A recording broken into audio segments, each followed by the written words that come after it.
friendly and being a friend, I think, are two different things.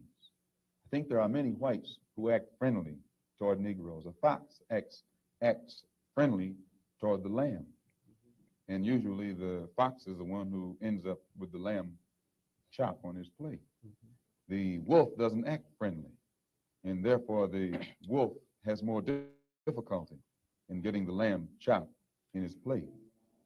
I'd like to point out, though, that And I say that because it is usually if you study the structure of the Negro community, economically, politically, civically, psychologically, and otherwise, it's controlled by the white liberal, who usually poses as the friend of the Negro, who actually differs from the white conservative in the same way that the fox differs from the wolf.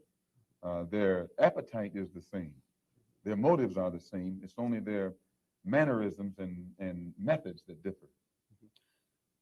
I would agree that no doubt there have been a large number of whites who have posed as liberals and as friends of the Negro and who have time and again betrayed the Negro.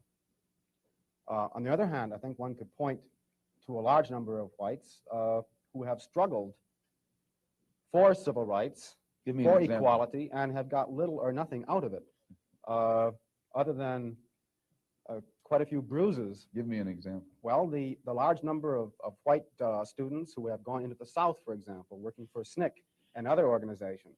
Not working for SNCC or other organizations, but working for the white political machines who benefit by the voting efforts of Negroes. Okay, I'll be more specific. I would cite Herbert Hill, for example, as a kind of person who has championed Negro job rights, for example, in New York City and elsewhere. He has fought the political machine. First time I met Herbert Hill personally was when they were picketing to stop the working on the Harlem Hospital in Harlem. Negroes for 10 years had to fight the city to get an annex built on the Harlem Hospital. Because in Harlem, we need a hospital more so than anything else. Our people are sick. Plus, we do a lot of cutting and shooting of each other, though we profess to be nonviolent. And Herbert Hill brought his forces out and stopped the working on that site. This is the first time I ever saw it. Then when work was brought to a halt on a hospital in Harlem, the same Negroes tried to stop the work at the Downstate Medical Center in Brooklyn, which is predominantly white. They were out there for 3 months during the summer, couldn't stop anything. And I never saw Herbert Hill out there one time. Now, whenever it takes a stoppage of something that's going to affect the white man, you find the white liberal absent. But when it involves something that primarily will affect the best interests of black people and black people only, then that white liberal is present. Herbert Hill is the labor secretary for the NAACP. And if he was interested in black people, he would prepare a black man with the type of knowledge and understanding of the labor troubles involving black people that would enable a black man to sit in the same position as Secretary of Labor or Labor Secretary in the NAACP. I'm suspicious of whites who join Negroes and always have to be in the lead, who always have to be the head, who always have to be at the top in Negro organizations. Those whites who really have the interest of blacks at heart, let them give some advice to some Negroes and stand on the sideline. But don't join the organization and then get at the head of it and pose as a friend of Negroes. Well, I would defend his sincerity and his commitment. And more than that, I would say that just because a person is a Negro or a black American does not mean he's going to struggle for Negro rights or for jobs for Negroes or anything else. I think that today you could point to a large number of Negro leaders who have consistently betrayed Negroes in a whole host of areas. They aren't really Negro leaders. These are puppets that have been put in front of the Negro community by white liberals. These are parrots that have been put in front of the Negro community by white liberals. You can't name me a Negro leader who has been betrayed Negroes, who has not been endorsed, sanctioned, subsidized, and supported by the white liberals. Minister Malcolm, I'd like to. Well, I could cite one example would be Congressman Dawson, for example, in Chicago. In Chicago, a large number of liberals located in the Hyde Park district have consistently fought Dawson and his betrayals of the Negro, and they've also fought some of the people who represent Dawson on the Chicago City Council. The only Negro I know who is constantly fought, only Negro politician that I know who is constantly fought by white liberals is Adam Clayton Powell. And they call him a racist because he speaks so bluntly on the race issue. But I'm not, as I said, not too familiar with Dawson and his work.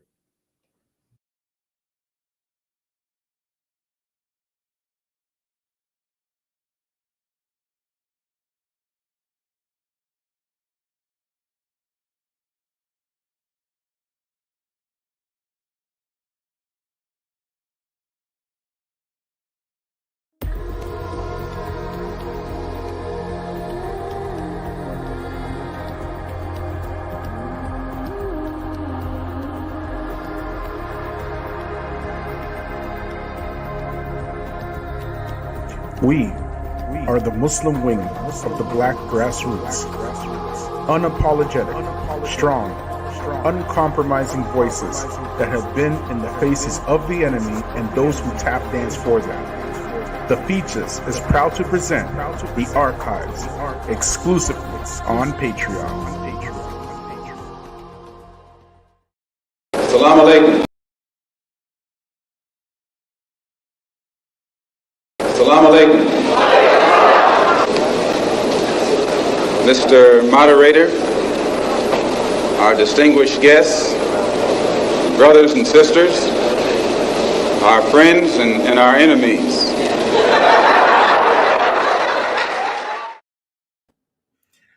Assalamu alaikum wa rahmatullahi wa barakatuh. Family, friends, foes, haters, and hatettes. Welcome back. Welcome back. Welcome back to the Feachaz. We greet you all in peace and love and no hatred in my heart. Assalamu alaikum wa rahmatullahi wa barakatuh. So before we begin, please like, please subscribe, please share. As you know, we got a lot of haters up in here. And family, before we even start, I want y'all to understand that this is the black grassroots, okay? We are the black Muslim grassroots. Y'all understanding me? We're not exclusive. We welcome anybody to come and join us on these topics, on these issues. No problem. And we welcome the participation from other people, no problem. Anybody can participate. Anybody can put in their feedback. It's no big deal. However, does anything about the Feachaz say the biscuit grassroots or the Sambo grassroots or the coon grassroots or the sellout grassroots? Do you know how many times people try to sabotage this channel, this small little rinky-dink channel that has focused on something that everybody is afraid to focus on? All of your du'at and your organizations, they are deathly afraid to focus on the issues that are relating to black people specifically. So we took on that task. And we understand the coons and the Sambos are always going to be around. And our official position here on the Feachaz is coons are people too, okay? Coons are people too, okay? Those who have been affected by mental slavery, are they're as plentiful as the grass in the field. They're as plentiful as the water in the sea.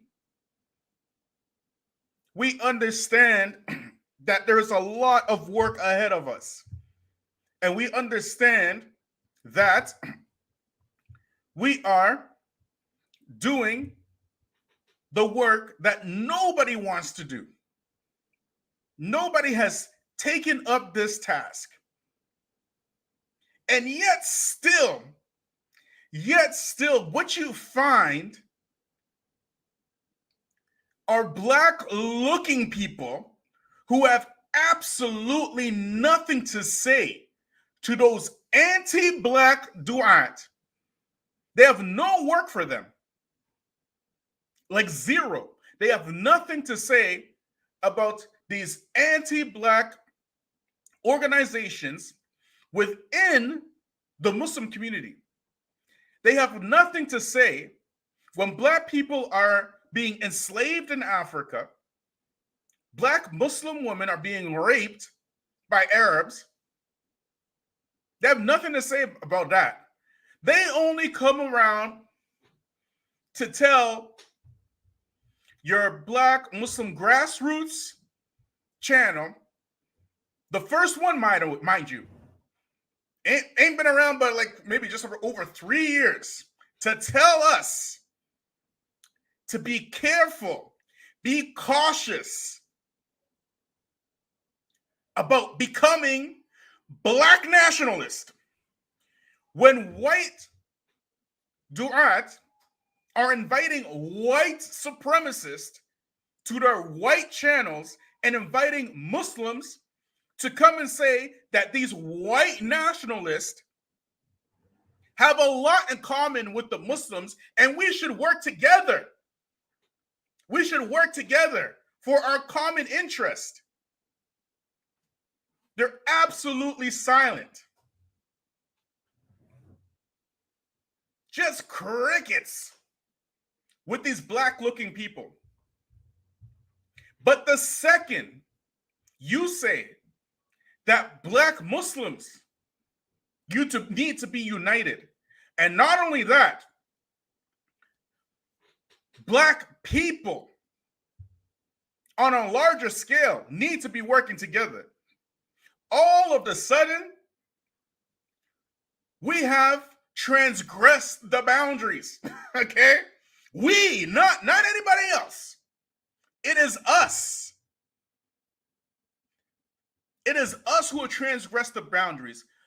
You will find today, okay, our Sheikh Abu Usama al-Dhahabi, he put out a video earlier today, I believe it was, or earlier this week, I believe, supporting the Muslims, okay, against the Hindus. When we say the Muslims against the Hindus, which Muslims are we talking about? Put it in the chat, please. Which Muslims are we talking about? Somebody put it in the chat. When we are saying, and I do support my Muslim brethren against Hindutva, okay? Okay? Thank you. Who else other than Pakistani? Seema. Who else other than Pakistani?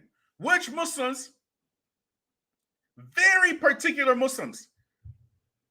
Who are we talking about? Who are we talking about? Thank you.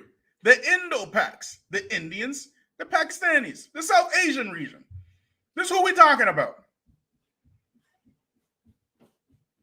When the South Asians have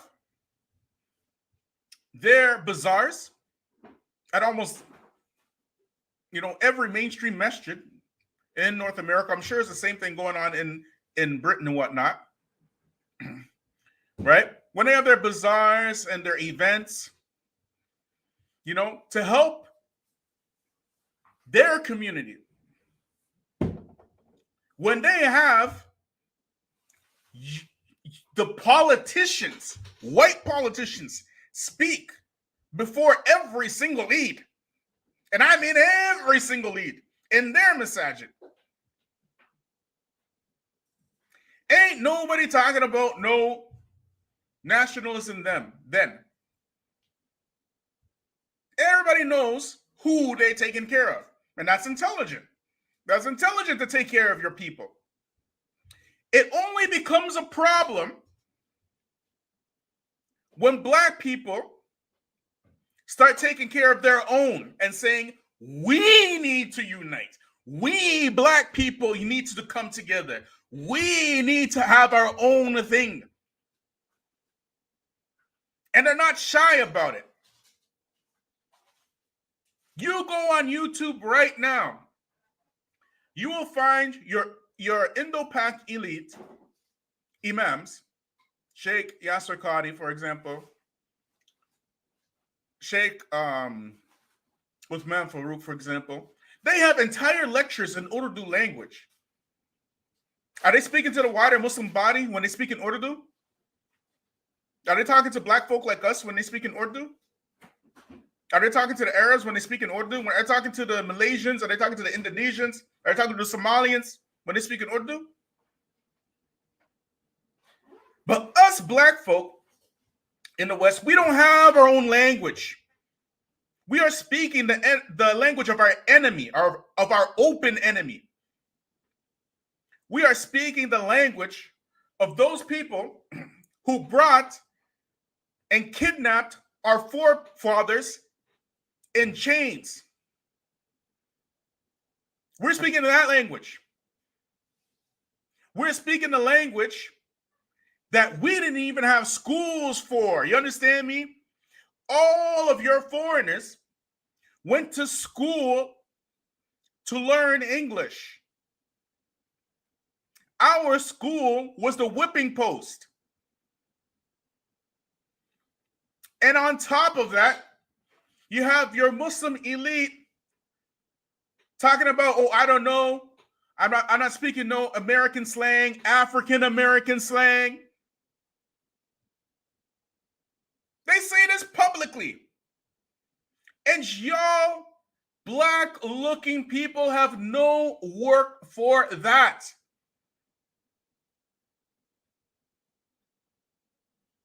Absolutely nothing to say about that. It was the Feachaz that put that out there. Not a single one of your duat spoke against it. Not one.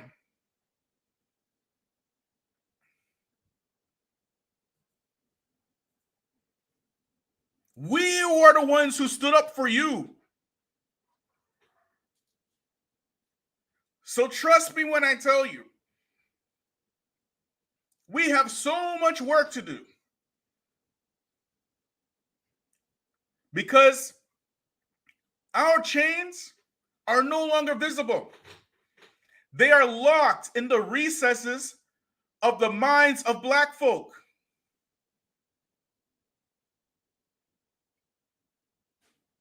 And so when black people start coming together and saying, yes, we are doing this, the first people to be the line of defense between the dominant society and the black grassroots are other black people. You think it's the first time I dealt with this? And that's why we at the black grassroots, we say, when you see these types, don't argue with them. Let them show who they are. Because when you see who they are, the lines are drawn very clear. And they can no longer be blurred. We mentioned last time about the Battle of Badr, that the Sahaba, they didn't know who the hypocrites were. Or I don't like that word. I prefer to call the munafiqun the infiltrators. The infiltrators. That in my, like, I'm not an Arabic scholar or anything scholar, but in my humble estimation, when Allah is talking about munafiqun, he's not talking about a hypocrite, like in the English language, in the typical English language. You know, he's talking about somebody who feigns belief, looks like you, dressed like you, has the same lingo as you, but is working in secret and in secrecy and guile, using guile and cunning to destroy the infrastructure of Islam, which is what we are talking about today. We are talking about how the democratic system, it manufactures biscuitry. It manufactures Sambos and all kinds of infiltrators. And this time, now that the black Muslims have discovered Islam, we can now use the same method of the Salaf to point out those who are infiltrating and those who are really bad about it. Okay? Those who are really bad about it. It's only a matter of time. Ikhwan wa akhwat. You see, what's going to happen is one or two things. Either Muslims will unite against white supremacy, as they should, or the biscuitry and the Scooby snackery will continue to spread. And as long as the Scooby snackery and the biscuitry spreads, this will further weaken the foundations of the wider Muslim society.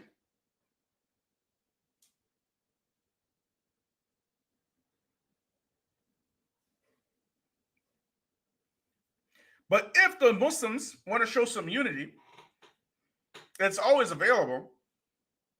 It's always available. But those of us who have never been invited into the wider Muslim society and have been regulated to building other communities, it's time that we focus on ourselves. We did a lot of building. We did a lot of building for our enemies, our open enemies, a lot. We took a lot of abuse after we became Muslim. The brother, C.L. Edwards, he did a live, maybe last week sometime. Why are black, he said Muslims converting to Israelites or some Hebrew Israelites or something like that. And every point he brought out was absolutely spot on. Absolutely spot on. When Islam was spreading to the wider black community, what was it? It was a grassroots movement. Islam was being used to help black people in the black communities. And as soon as we got hostile foreigners in our stuff, then every time we speak, stop talking about those racial issues. That's against Islam. Stop talking about that black stuff. That's not the Sunnah. You know, why don't you talk about the Muslims in Palestine? Why don't you talk about the Muslims in Afghanistan? So now we are forced to adopt somebody else's identity, which is our history. We've been robbed of our names, robbed of our language, robbed of our roots, our culture, our God, and some of us, by the way we act, we even lost our minds. Y'all hearing me? This is our reality. And we here at the Black Grassroots, we're saying, why? Like, why? Why do we have to adopt somebody else's identity again? Again. When Allah said in the Quran, He created you and nations and tribes so you may know each other. We know everybody else. We know everybody else very well. The one people we don't know, ironically, is ourselves.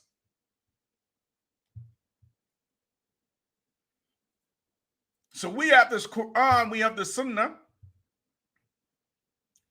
Y'all don't want us to marry your woman. let's put it out there. You don't want us to marry your woman. You don't want to put any of us on the executives on your masajid. You don't want us running any of our programs in your organizations. So why are you keeping us around? Just to clean your toilets and do your security? We can do that for ourselves. That's what we're saying in the Black Grassroots. Is there a problem with that? Is there a problem with that?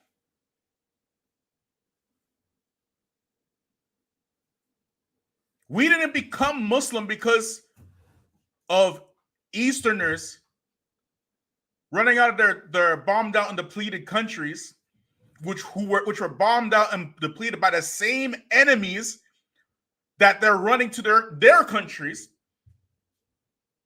We didn't become Muslim because of y'all. We became Muslim despite y'all. And even after, you ask the majority of the Black colleges will tell you they never faced racism like the racism after they became Muslim. Not before, after they became Muslim.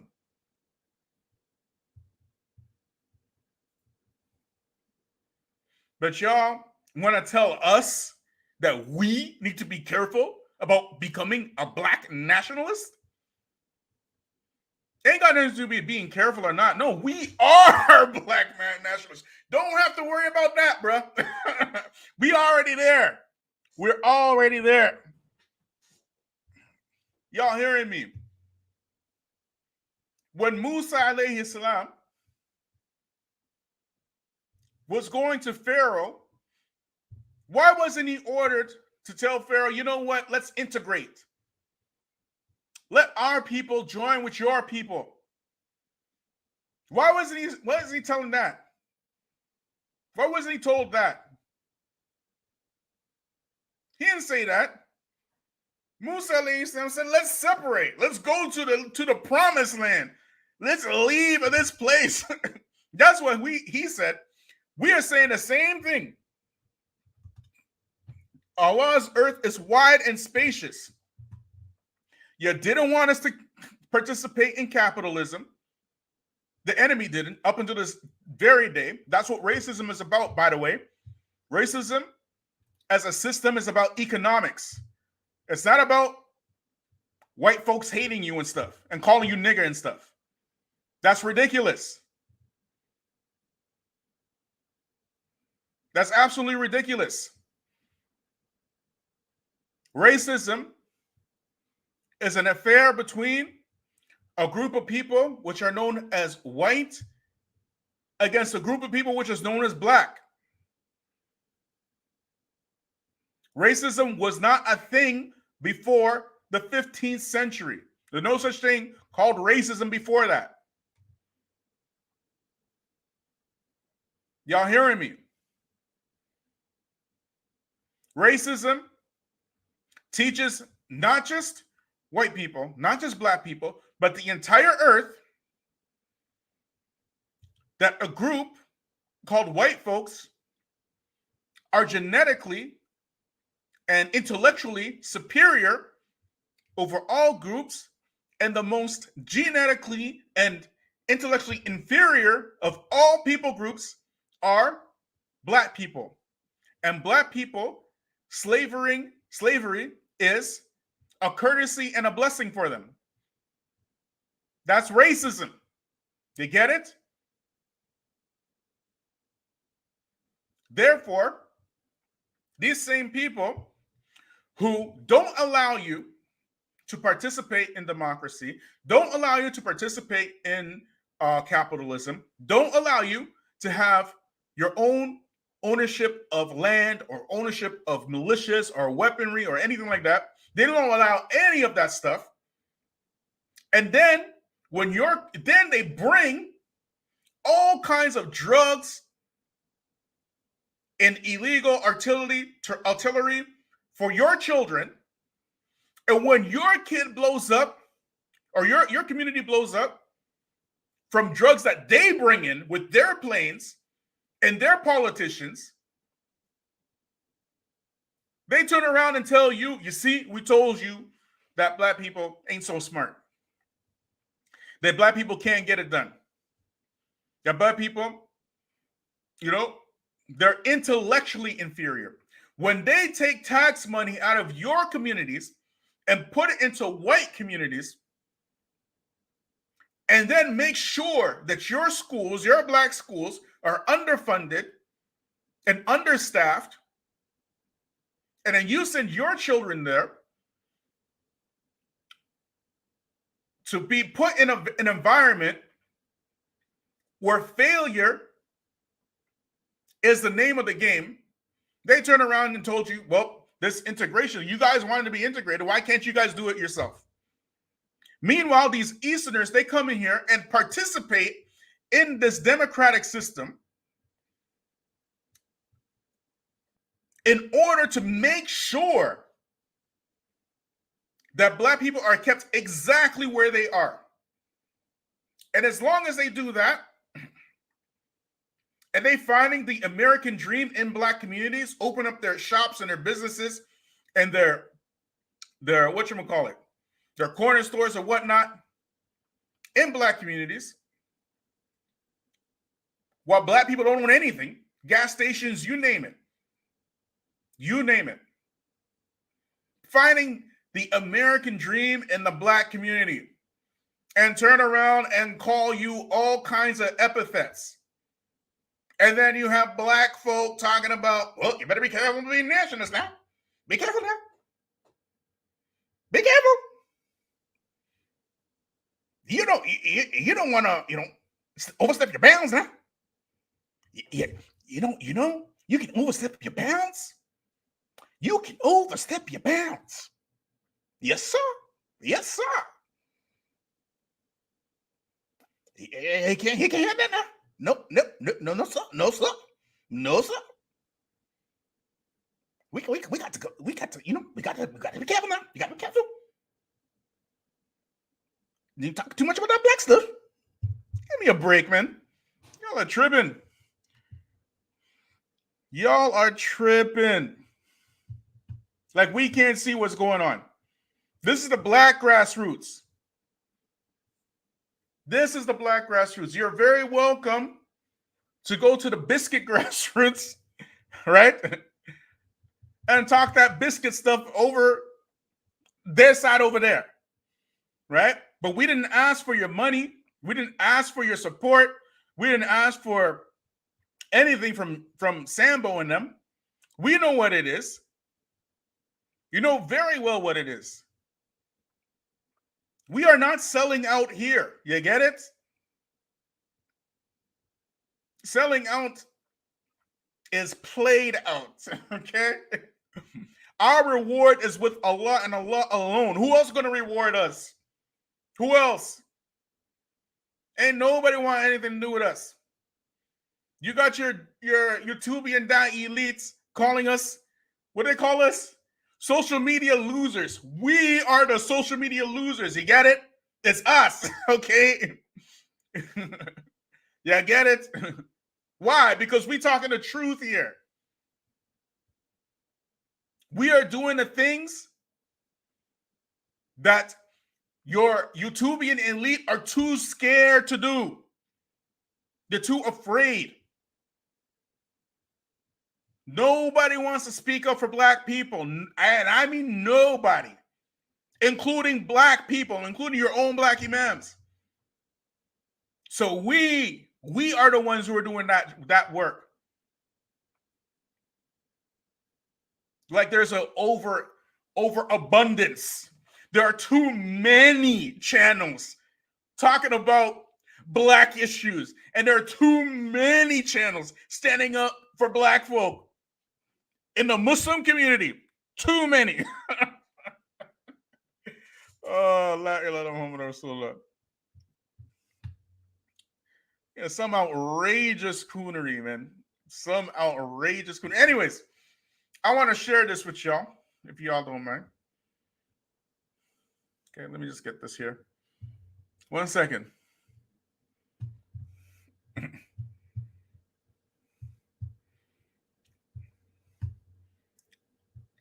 Like, subscribe, share, and hit me up on Patreon. This is the Black Grassroots. You're watching the Black Muslim Grassroots. Y'all hearing me? That's exactly it, Bilal. One can be one too many. Exactly. If you got one too many. That's what the problem is. The thing is that they are so used to black folk, just kind of like bowing down, and because we are so enamored by everybody else. Black people always trying to join somebody else's stuff. You get it? All the time. Black people always trying to join somebody else's thing. You get it? In the 60s, can you imagine the civil rights movement started as a bus boycott? It wasn't until white people started losing their money that they started taking this thing seriously. Economics. That's what we said race is about. It's about economics. It moved from an economic thing. White folks came and infiltrated the movement and made it about integration. About integration. Can you imagine? They made it about integration. And from that time, Black people always trying to join somebody else's thing. Black people became Muslim on a grassroots level within the Black community. Within the Black community itself. Not because, Asama Hakim or whatchamacallit. What's that Egyptian name now, man? Kareem Abu Zaid, or, not because any of these dudes made dawah in the hood. We know who the grassroots da'is are in the Black communities. We know who they are very well. How many of us heard about, the first time we heard about Allah and Allah's name was from some hip-hop song somewhere?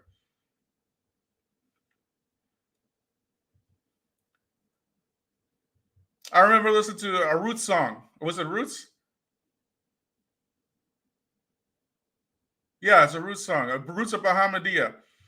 Right? And one of the rappers in the song, the Prophet Muhammad sallallahu alaihi wasallam was seal of the prophets in the song.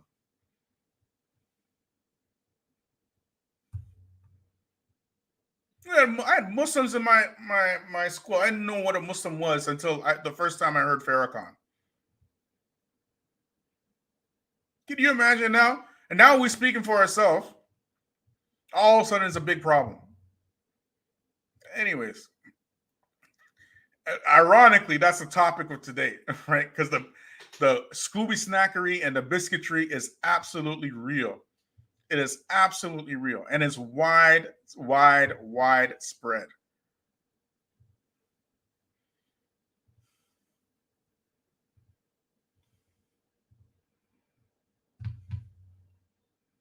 Let me show you all this.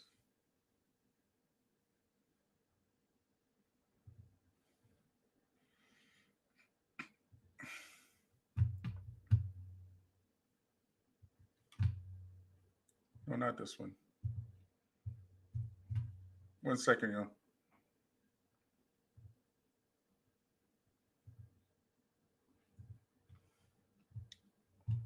Let me show y'all. 1 second, okay?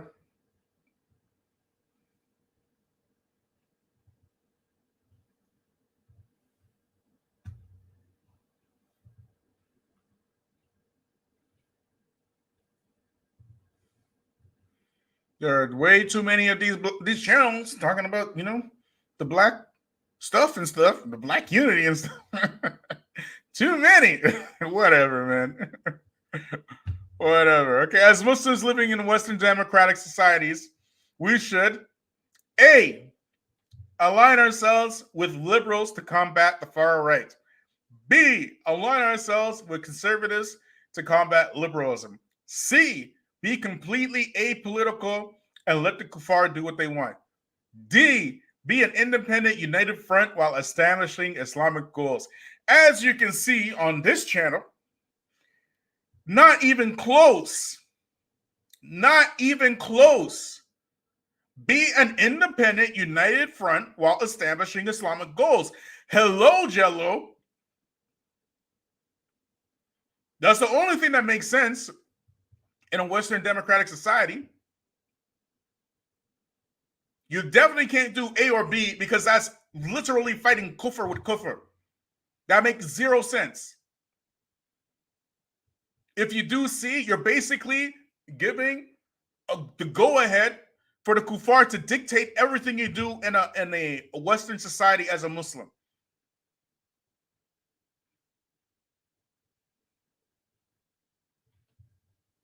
So the only thing that makes sense is the actual sunnah uniting the Muslims, which is the actual sunnah, and establish goals based on an Islamic agenda. And the ironic thing is that if you do it like this, the general population will learn to love Islam. They would love it. Can you imagine? Well, you know, I know you're going over to Hong Kong Bank of Canada, whatnot. I know you're going to Royal Bank, whatever, but our bank over here, we don't have riba. We don't have interest. What? Yeah, we'll give you a loan, but it's not based on, we don't believe in interest and stuff. You can't be serious. You serious? Yeah. We're serious. We're dead serious. Who won't love that? Who would not love that?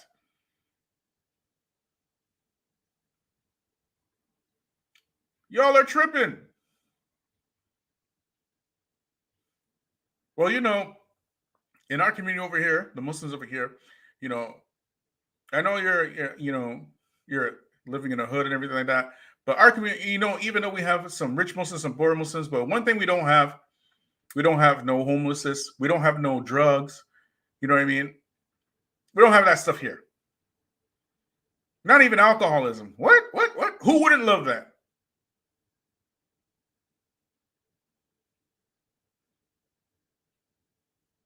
But y'all begging, like, you want these devils to love you so badly. Instead of working for the love of Allah, you're working for the love of the enemies of Allah.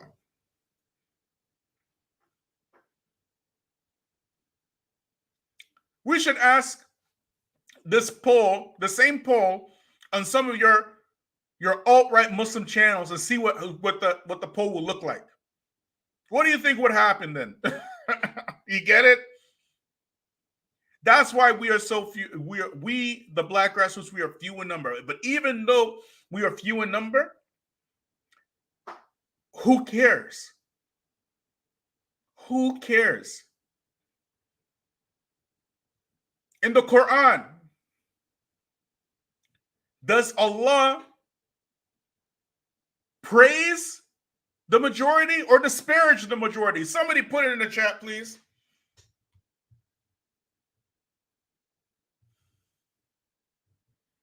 Does Allah praise the majority or disparage the majority? Somebody put it in the chat, please.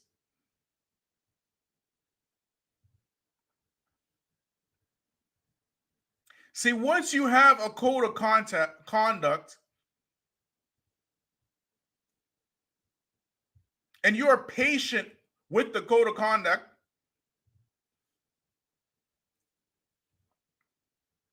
and you're patient with that, with regards with Allah, with the Quran, with the Sunnah, with these type of things, Allah himself will empower you. But you have to be the one who is patient in doing the work.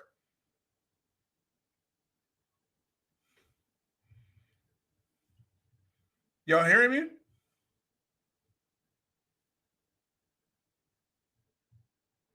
The majority is never praised in the Quran. Never.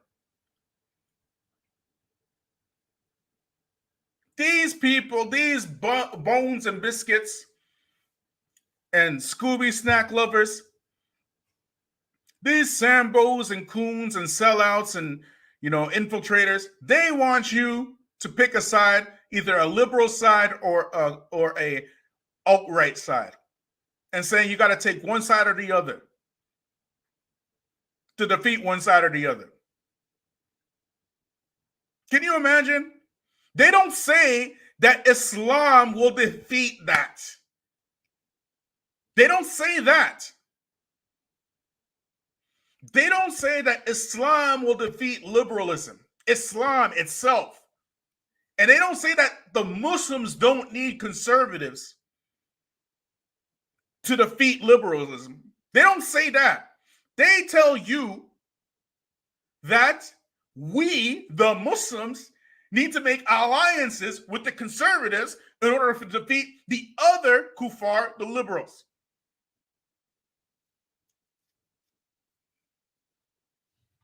Can you imagine?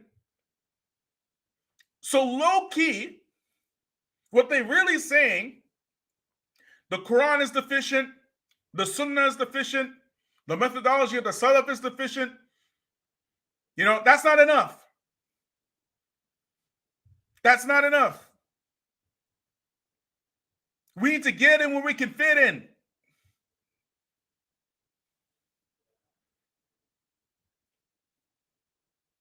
Y'all hearing me?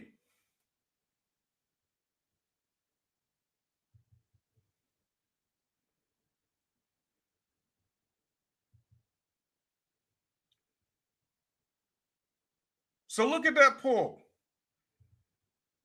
And I want you to think, what will happen if you ask the same questions on another channel? Let's just say it like that. On another channel, okay? Let me tell you something, okay? In a society where the majority rules,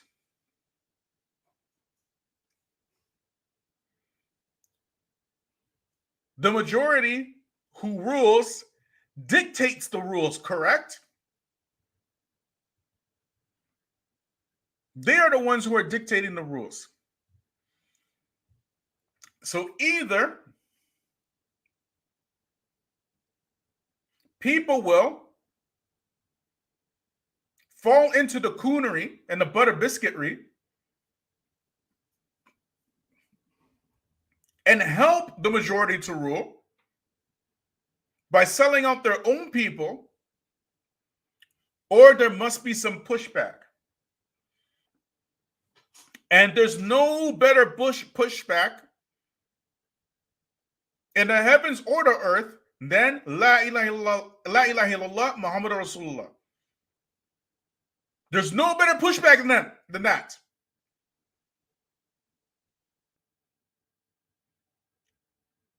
That is the pushback. There's no better pushback than the sunnah of the Prophet Muhammad ﷺ in action, in justice, in speaking the truth, and standing up for the oppressed. And I will repeat, in standing up for the oppressed, wherever they are, whether they're from your country or not, whether they're a Muslim or not, in standing up for righteousness. You get it?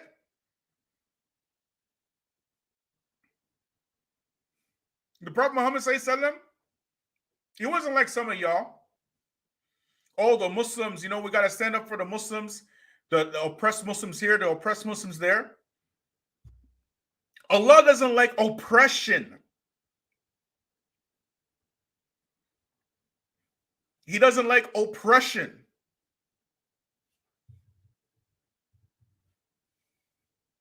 You get it?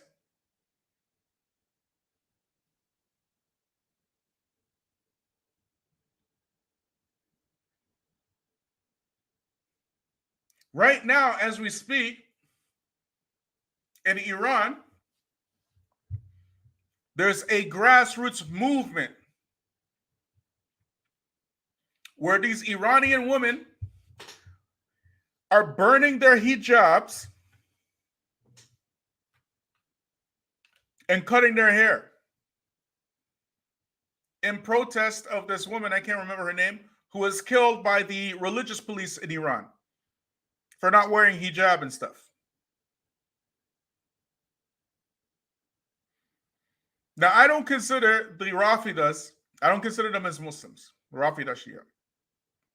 Right? Anybody who believes that Ali is like Allah and all this kind of stuff, I don't believe it. However, the optics are that these people visually are Muslim. Visually, okay?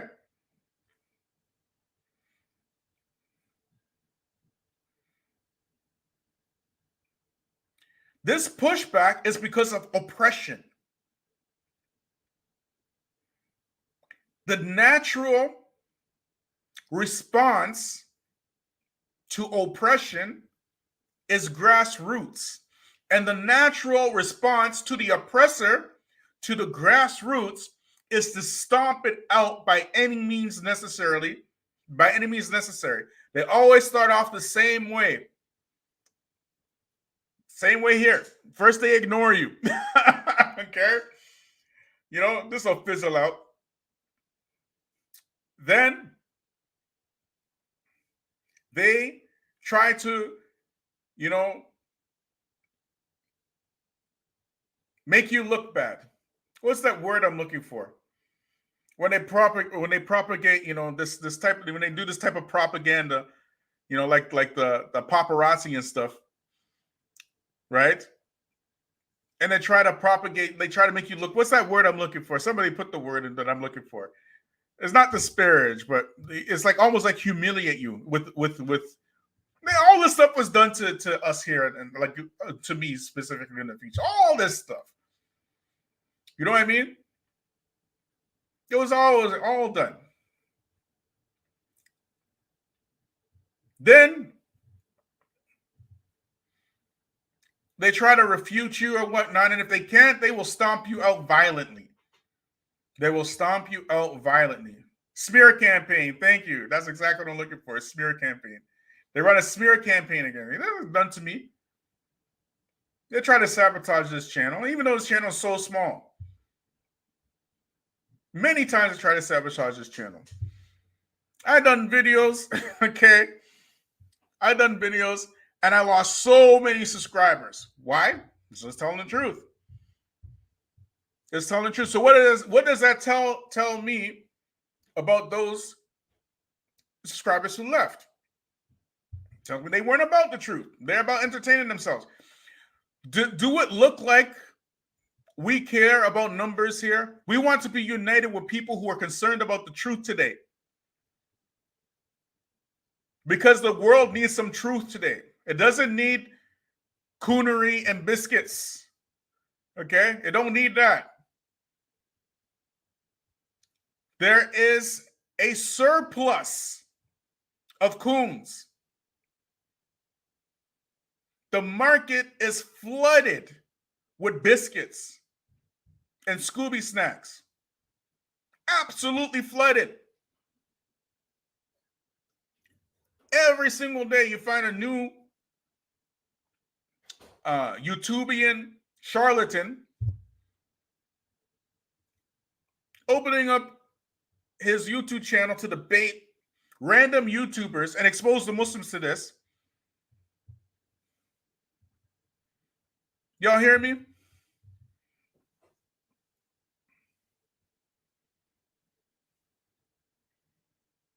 Like every single day you find a new one. The other day, I won't mention the channel, but this topic of certain YouTubian daddies, we won't mention their names, being alt-right, caught their attention. They wanted to do a live on it. Okay. I left a comment on their chat, like how you guys even chat, right?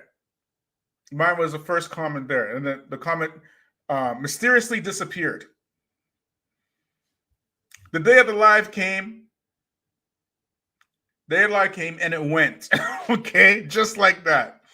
It came and it went.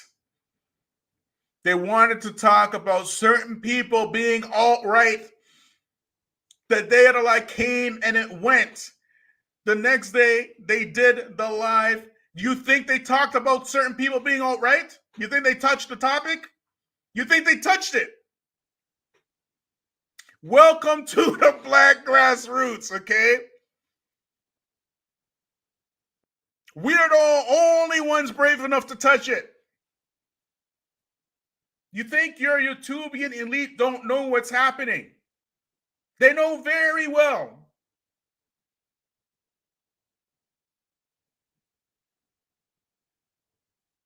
The emperor is officially wearing no clothes. The house of cards is officially crumbling.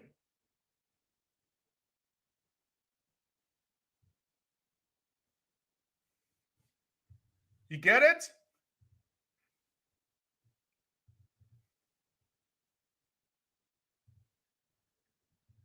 And if you are too cowardly to do what we are doing here, bare minimum, be a coward somewhere and stay out of our way so we can do our work. Don't make me have to. Stuff for a while, I shouldn't say it like that, but don't make me have to, man. Don't make me have to.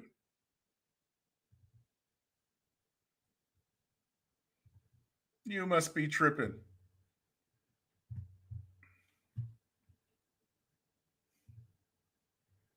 It's been a long time coming.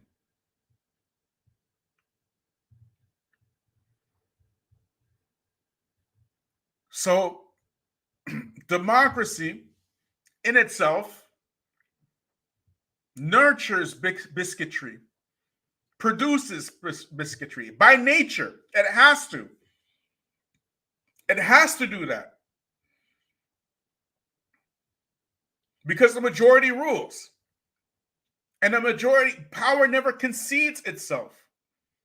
And the power in a democratic system understands the dynamics of demographics.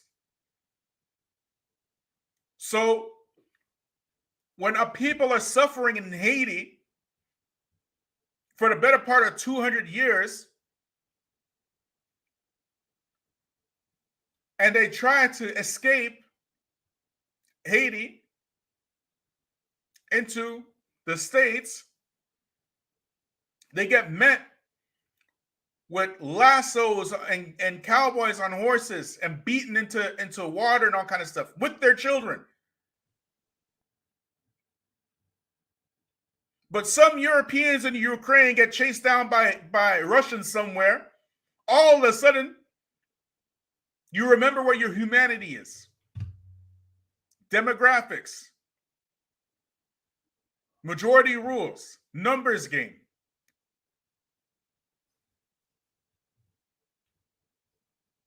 And it will always find, easy to find, somebody in your community to prop up, to speak on your behalf, like they represent you. But really, they just look like you, but they represent the ruling elite. That's the game. But don't scare Negroes today with no badge or no white skin or no white sheet or no white anything else. The police the same way.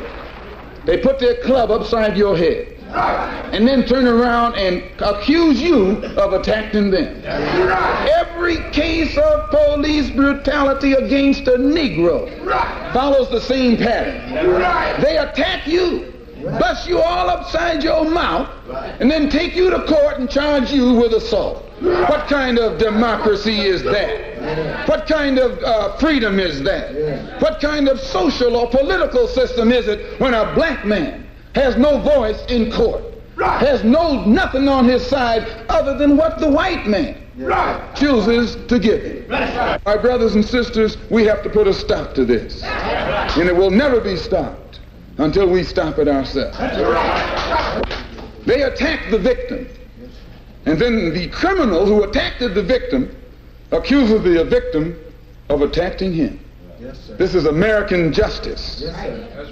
This is American democracy. And those of you who are familiar with it know that in America, democracy is hypocrisy. Now, if I'm wrong, put me in jail. But if you can't prove that a democracy is not hypocrisy, then don't put your hands on me.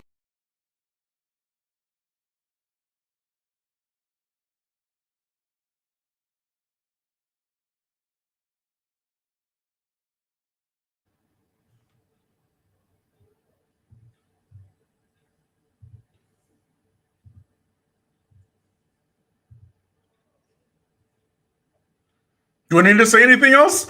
Y'all get it? I hope y'all are getting it.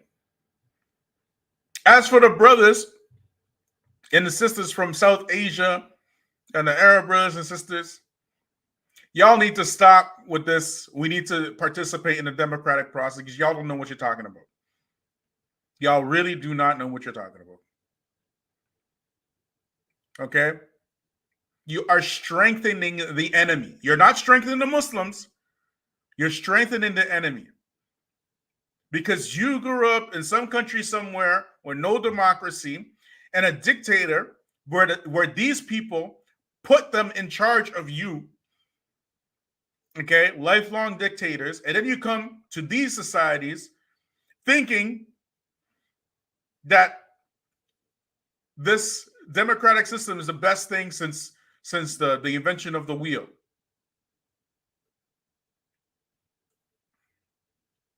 And it's a massive game to keep certain people in power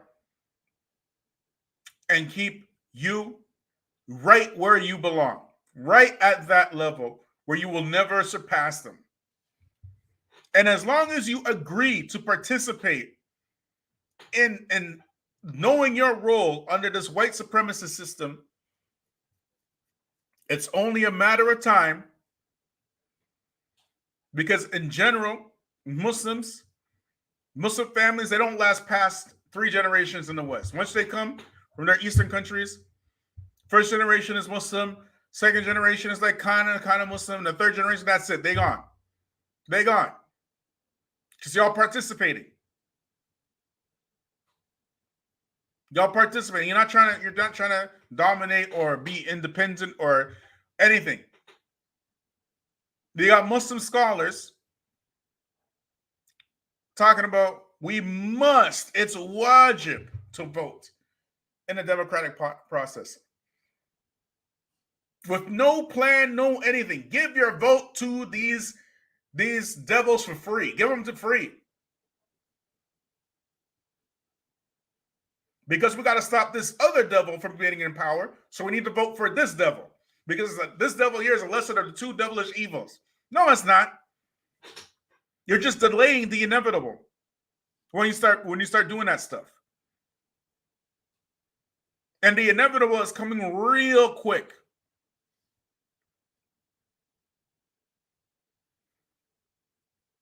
For the first time in probably human history, we're seeing the unfolding of what is you can only call like a global civil war.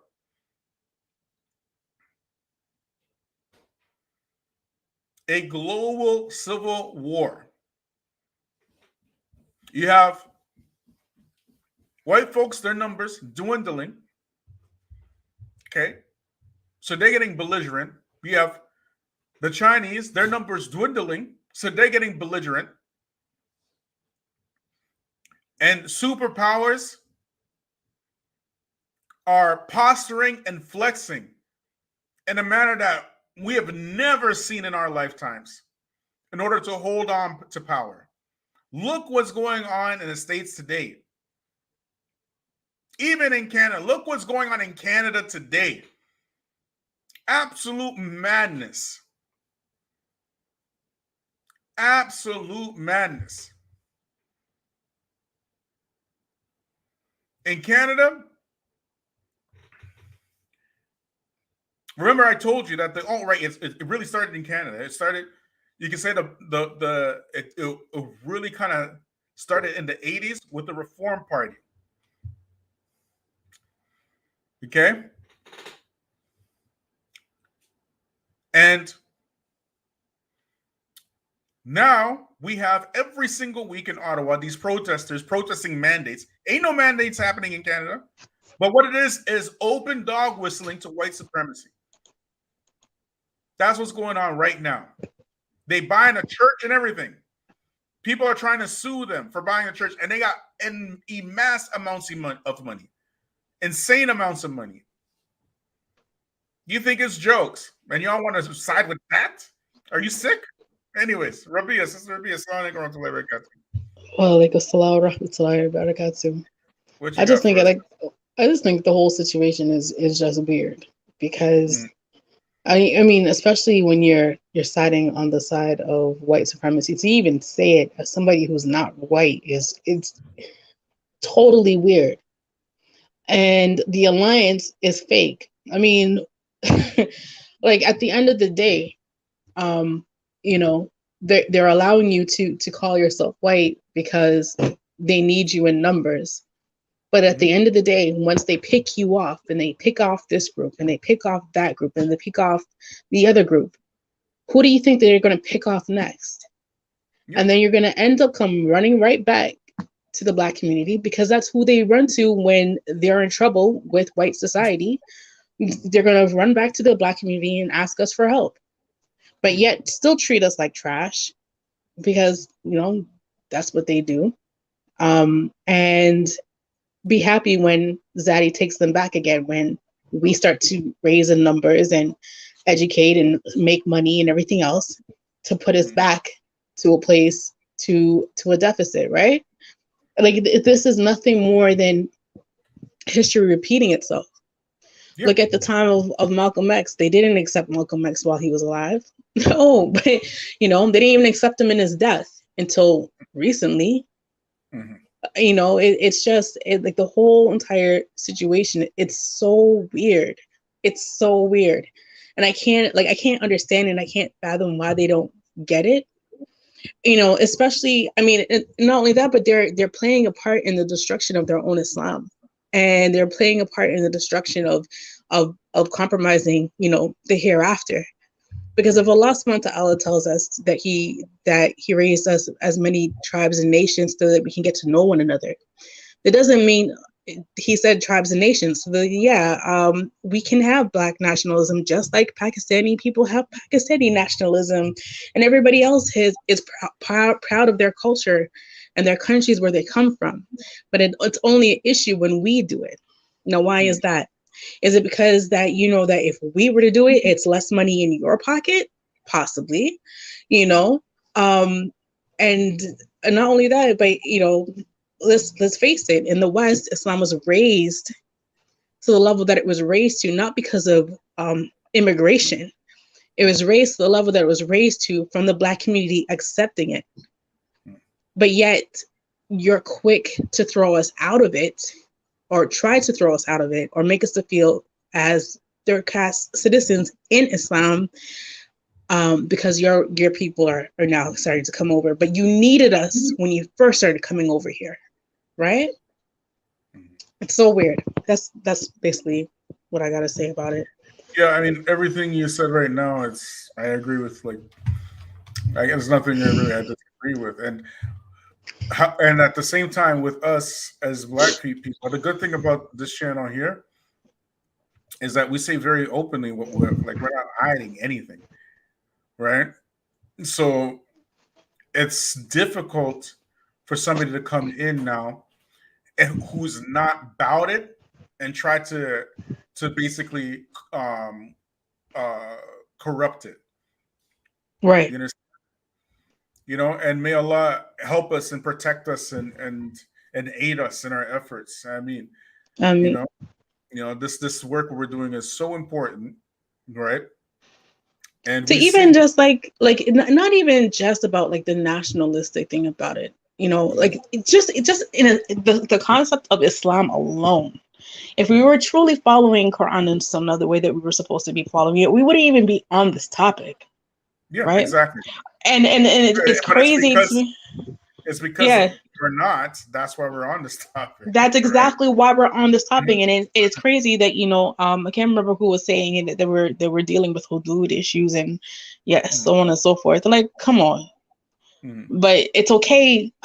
It's okay for us to donate to Pakistan, though. It's okay for us to donate to everywhere else around the world, but let it be a poor sister in our community that needs help with rent, and all of a sudden we're broke. We can't come up with the funds. Mm. Let it be a brother that.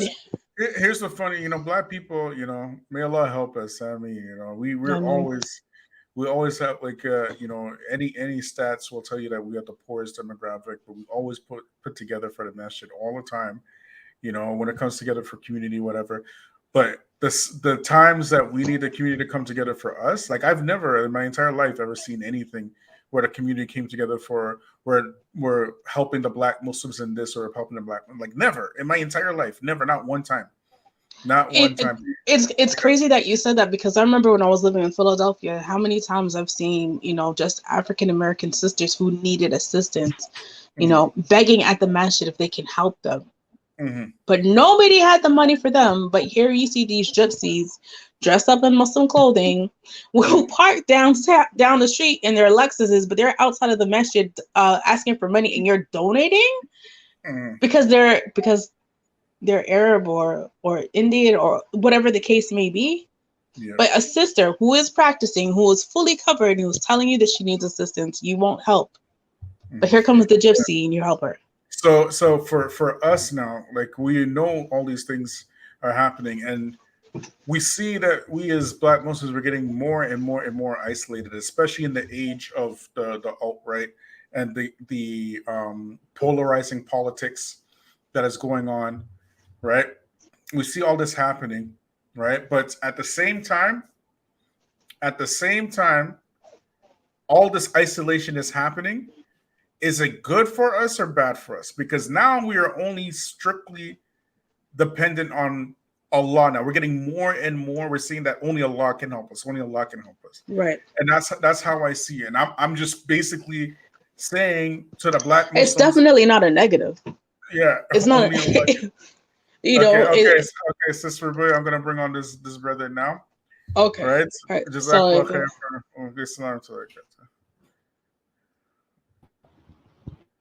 okay, brother Abu Bara, what you got for us, bro? Salaam Alaikum.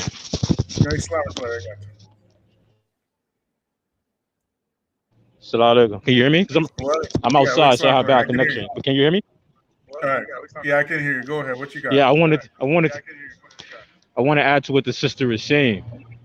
If they were really following Quran and Sunnah, they wouldn't be in this country in the first place. First, the Prophet sallallahu alaihi wasallam, he said, "La hijra to Darkuf, ba'da fath al-Mecca." Right. So, if you read Al-Riyadu Salihin, wait, I just translate real quick. The brother said that the Prophet said there's no migration to the lands of the disbelievers after the conquering of Mecca. So when the Muslim migrate to the U.S. or the West in general, they're leaving from the prophetic teachings of the Prophet sallallahu alaihi wasallam. And then what's going to open the people to all the bad things, all the sins that's going to come upon them from leaving from the lands of the Muslim to reside with the non-Muslim. See, this is something that people don't want to talk about from that community. So when you see them have to compromise, whether they want to be democratic, they want to be liberal, or they want to be conservatives, they're leaving from the guidance of Allah subhanahu wa ta'ala. And it's sad today. It necessitates that. It necessitates when you participate in the left-right paradigm, you have to leave portions of Islam. You can't just participate and keep all your Islam intact. It's impossible. Go ahead. It's impossible. So when the Muslim does that, they leave from the guidance of Allah subhanahu wa ta'ala. See, we don't talk enough about what is the reality when you in the opposition of the sunnah. And opposition doesn't have to mean like, yo, you were totally against it, but in your practice, you are against it.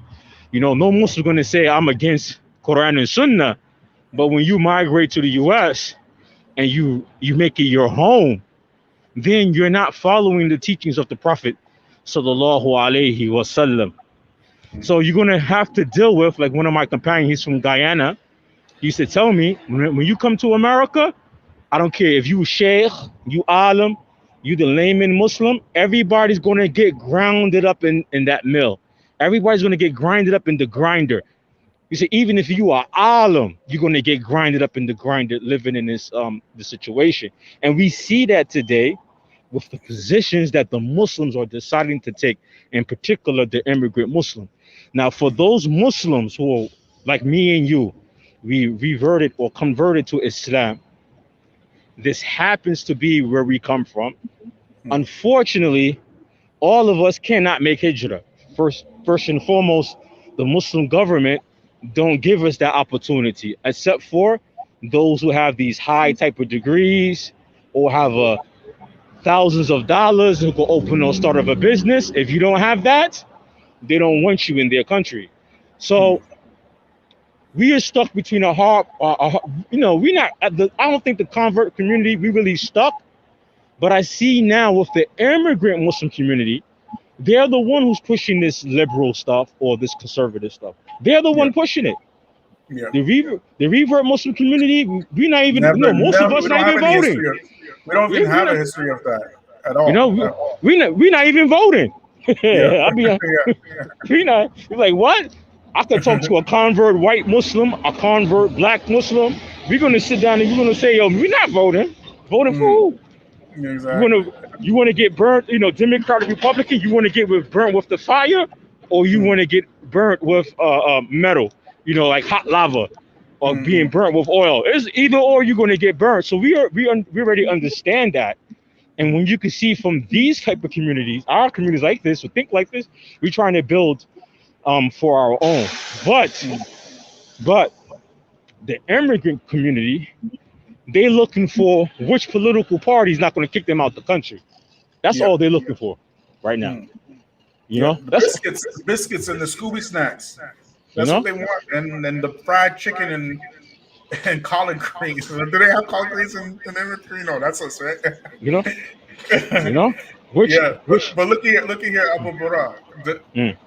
The thing that you mentioned about the immigrant community and the voting and whatnot, right?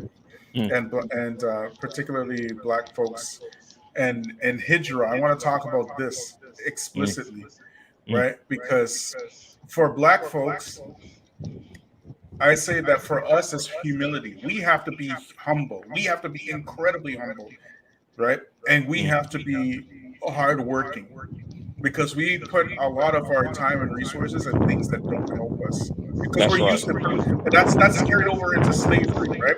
We put all our time and resources in our lives into helping to build white people's things.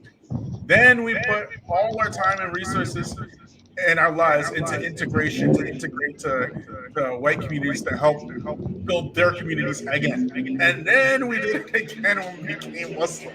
Yeah, right? we sure did. Sure did. And on top of that, we are always disparaging each other. We're always at each other's throats. You know what I mean?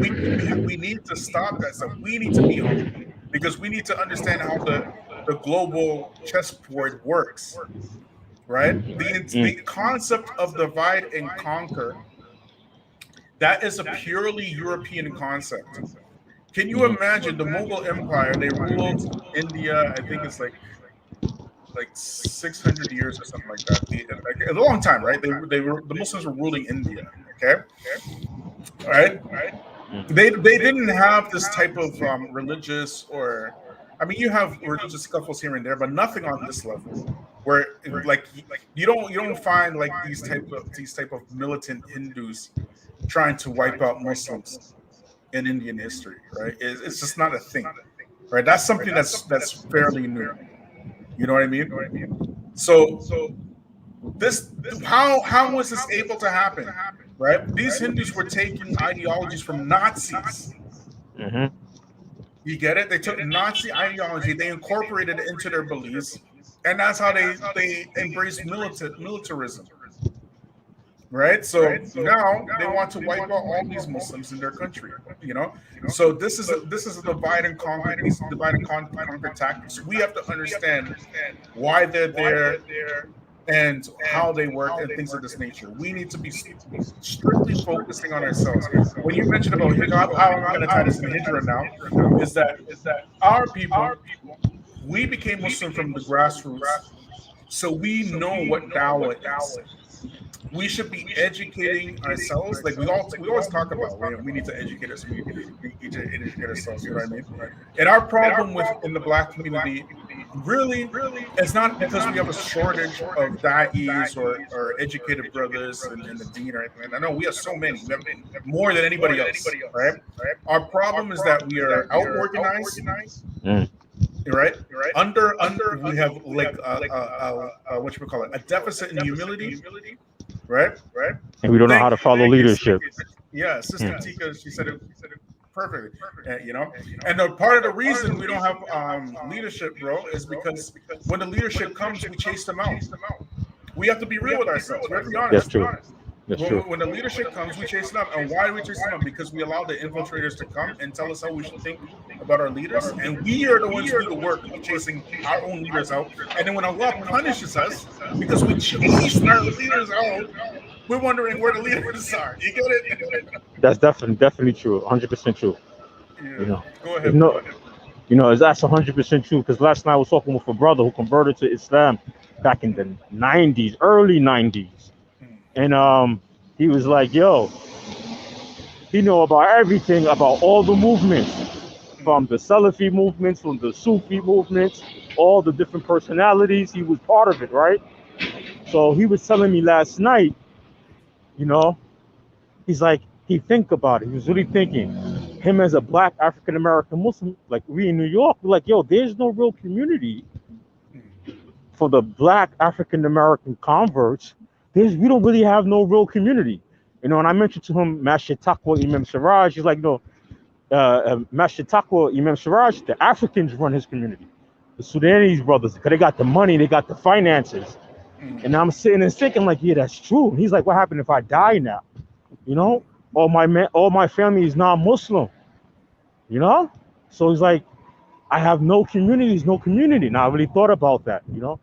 We need to start thinking like that for the future. You know, exactly. We don't. Yeah. You know, and that's why I've always taken the position, right, that when it comes to the Black imams, I don't talk about them. I don't talk about it. Even if I don't like something that they did, right? And you know about there's a recent situation, right? Yeah. There's a recent situation, right? But even if they do something that we don't like, because as long as we keep chasing our imams out, other imams who want to be part of the Black grassroots, they're looking at us too, right? And they're looking at us at how we handle situations like this. Right, we are going to have to eventually make some bridges between us and these imams. You know, if we want legitimacy, right? So we have to make sure that we keep our message like true, and at the same time not throw our own leadership and scholarship under the bus. Right? Yeah, That's the way it's going to work. Because go ahead. You know, because you know, with leadership, I have find that our people, due to slavery, we don't understand how to follow leadership. Yeah, of course. This is all the Black imams, old school imams I know, all of them tell me this. All of them. Yeah. You know, Black people, we don't know how to. You know, one day I went to an all Guyanese, Indian Guyanese masjid, right? And the imam in this masjid, he knows me. I used to give khutbah there on the regular. So one day he asked me about this old school black imam that he worked with sometimes, right? They do dawah together sometimes, and do activists actually do activism together, right? So I said I haven't seen this imam he mentioned for like months. I haven't seen him for months, and he seemed that when he heard me say that, to him that's shocking. He's like, how you not going to follow your own leadership in your community? You know, how you guys are not aware about what's going on in his community? That's not happening. Everybody's worrying about where he's at, what he's doing. Everybody watching him. Everybody ready to move when he's ready to move. And I realized our people, we don't move like that. We don't. Thank you. We don't move like that.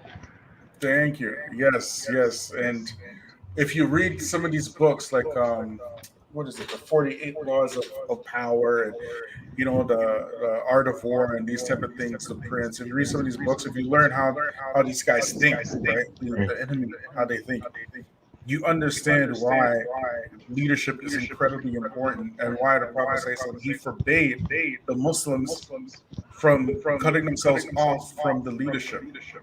You know what I mean? It's incredibly important. So we as black folks, if you know we don't have no leader, then what you need to do is be humble. Okay?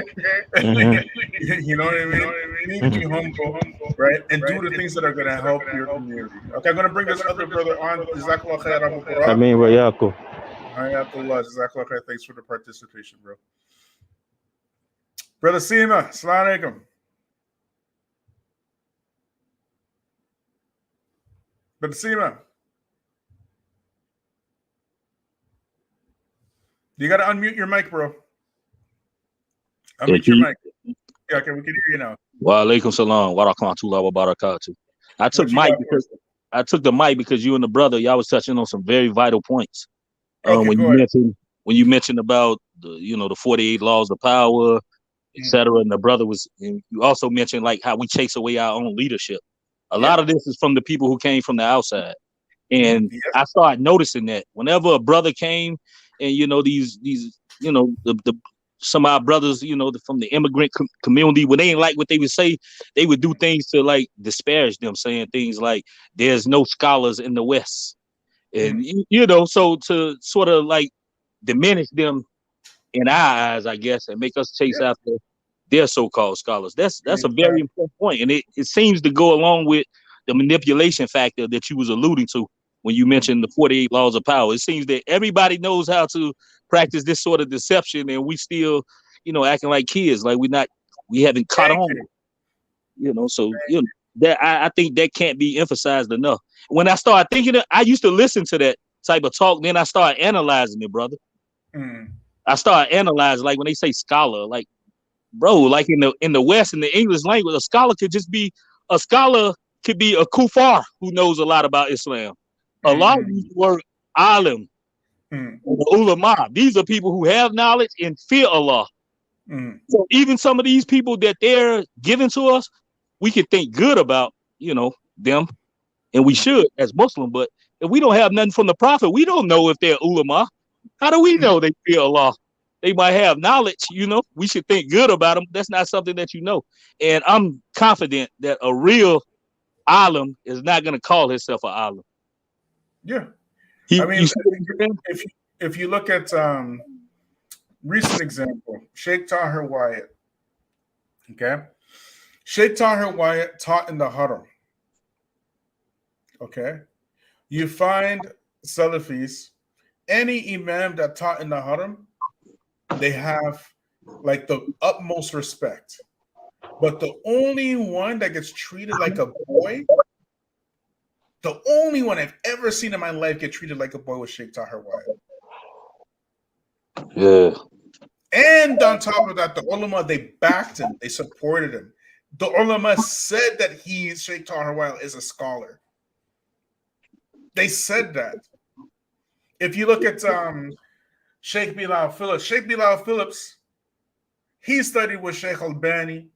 Okay. He studied with Sheikh Bin Baz. You know what I mean? If you study with scholars like this, like if somebody took like 1 year of class with Sheikh Albani today, right? He would instantly become an alim. Like everybody would say that this person is an alim because of the level of knowledge. Right? It's not the same level that you have coming out Medina today, right? The PhDs that are coming out today that are PhDs today from Medina are like the bachelors back in Sheikh Bilal Phillips' time. You get it? Exactly. You know what I mean, the brother has a doctorate in Islamic sciences, and I've never seen Dr. Bilal, you know, on the internet like bash. He always displays good manners. And you see the same with the brother Tahir. Yeah. I never see them doing a lot of things that, you know, some of these so-called da'is or student of knowledge, you know, exactly. They're not down here in the gutter with us, you know. Exactly. You know, we in the black grassroots, we gotta stay in the gutter a little bit because we're protecting our people, right? So I end with this though. I think that we need to be, you know, that was a very, you know, cogent point that you brought up. And, you know, nobody knows everything in Islam. So I think we need to, you know, realize that even some of the great scholars that we look up to, Imam Ahmed and Imam Malik, like they all made mistakes. So like nobody knows everything. Even some Sahaba got certain things wrong. They didn't always agree. So we need to stop. There's different levels of knowledge, and we shouldn't look down on our own people, you know, just because others are telling us to do so. And there's a phenomenon with black people, right? And I'm pretty sure everybody noticed this, right? Yeah, and I mean everybody. Okay, Sheikh Tahir, he's an alim. In my opinion, he's an alim. So is Sheikh Bilal. You know, Sheikh whatchamacallit, Abdul Hakim Quick. I consider them like ulama. Yes, right? me too. Scholarship is not something that you just, you know, it's something, it's not arbitrary. You have to put years and years and years of work into studying, right? So you become a scholar, right? Right. So, but there's a thing with black folk. Let an Arab come to the black masjid, right? With way less time of studying. Exactly, right? Let an Arab come to the black masjid, dress up in a thobe with a big beard and you know, imama, you know, and a kofia, you know, a white thobe maybe, and see the difference of how black folks treat that Arab compared to their own black scholarship. See the difference. Night and day. There's a guy, I know this brother named Abu Muhammad al-Maghribi. You heard of him? No, I haven't heard of him. Right, so he's from the Salafi Publications camp. Okay? And this guy used to be a cook. Right? This guy used to be a cook. And then one day he ended up in a QSS conference. He's from, you know, Maghreb. He has a little bit of English, a little bit of, you know, he's Arabic, right? So he has a little bit of English. They needed translators, so they got him to translate it, you know? They got him to translate. From that day, he became Talib Alim. He became, now he's Sheikh. What's his name again? Abu Muhammad al-Maghribi. Right? But what made him a sheikh? His Arabness. Right. And you should see how black folk treat this brother. Yeah, you know I think. I mean, we shouldn't become like, you know, foolish. That's the problem I have. Like, common sense got to go out the window. We've got to be honest. We are a foolish people. Yeah. But alhamdulillah for this Quran and Sunnah, because anybody who studies this can cure their foolishness with knowledge. Right. I see what the brother Abu Bara put on there. They kiss his feet. Yeah. Hey, this is a fact. One good thing that we have, like you mentioned, we came, like many of us came to Islam through the grassroots. Grassroots. Yeah, we will listen to anyone as long as he's telling us Allah said, the Prophet said. Yeah, exactly. You know, we wasn't so caught up on personalities. We just wanted to hear what Allah said, the Prophet said. So that's a good trait that we have, and I think we need to go back to that and stop the personality, worship. Just check into it. And, what he say is true, then so be it. But yeah, now it's like he put a comment. He can't even be the mu'adhin in his own country, but a sheikh in America. You know what? It's not just him. It's not just him. It's a lot of examples like that. Yeah, so many. You look at Hassan Somali, biggest example. The biggest example, Hassan Somali, running an entire black community in Philly. Not even in Britain can he be anybody. Right? He can't even be anybody in Britain. Right? But he comes all the way from Britain to the States. And he's Somalian. And believe me when I tell you, even the Somalian taxi driver, will wipe the floor with Hassan Somali. Okay? You know what I mean? Just absolutely wipe the floor with Hassan Somali, man. I mean, when I first found your channel, the thing that had brought me to it, I was on this other guy. I'm gonna say his name. I don't care, Wajdi, and I saw him the way he was talking, and I'm trying to, and the things he was saying, like the level of disrespect, like to the brother Abu Toba and Tahir White, and it was like a lot of racist undertones. Oh yeah, of course. Things like they're homeboys. So I was like, well, I know these people have way more knowledge than you, and you, the same guy telling us we need to respect the student of knowledge and the scholars, but he said like particularly Sheikh Tahir, because Sheikh Tahir, he's a sheikh, like he's not like he's like a sheikh, right? So he would never use that language with one of his own people, like never. I know this dude, right? Plus he's I don't want to talk about him that much. I don't want to, but anyways. Yeah, I mean, no decent, Muslim with manners would do that, even to somebody that's not their people. Like, exactly. I just found it like very disrespectful. Then I ran into your channel, and it was like the funniest ever. They the music, and then you show videos him on there with the white lady or whatever she was, and they listening to him. He's playing like, brother, like, come on, man. Yeah, man. That was a classic right there. That was a classic. Exactly. Okay. All right, I think he wants to hop on. Do you mind if let me here, No, you can stay. You can stay because it's getting late, so you might as well keep you both on. 1 second, okay? Go ahead, Abu Bakr. When he said about Wajdi and Abu Toba, Wajdi have a video where he said he disagreed with Kareem Abu Zaid letting Daniel be in that conference, right? You see how much respect, and he said it in a nice way to Kareem Abu Zaid. You seen that, right? Yeah, and then I saw it. When you looked at this, you seen the same conference when Sheikh Abu Usama Dahabi said about the takbir, this is not from the Sunnah, right? And when Kareem Abu Zaid, when he was making the takbir, he said, Abu Usama Dahabi, this is opinion. Is he here right now? And he looked around in the audience. Oh, he's not here? Forget it. Forget what he said. He said, wow, no respect. I didn't see that part. Oh my gosh. You see? No respect. When it comes to the black imams, no respect. Yeah, wow, that's crazy. That's clear in the video. I never said anything. I didn't want to say nothing. Right? But that's clearly have no respect for him. He got more respect for Daniel Hachikachu than Abu Usama Dahabi. Wow.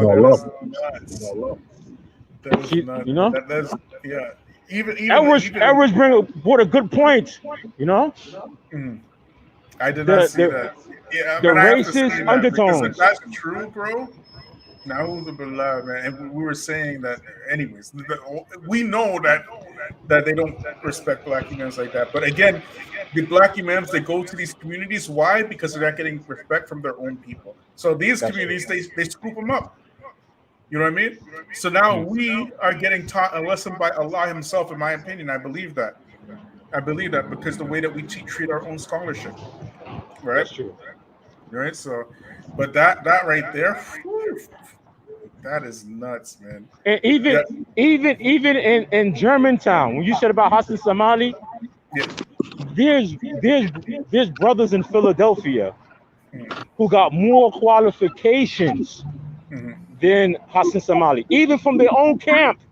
They got brothers in there from their own camp who got more qualifications. Yeah. Am I breaking up? No, we can hear you. So, our people, we like to follow the trends, but we don't like to follow what is the right thing or the right way to do things. That's a big problem. Yeah. We act like we're novelists in this religion, but we talk big game.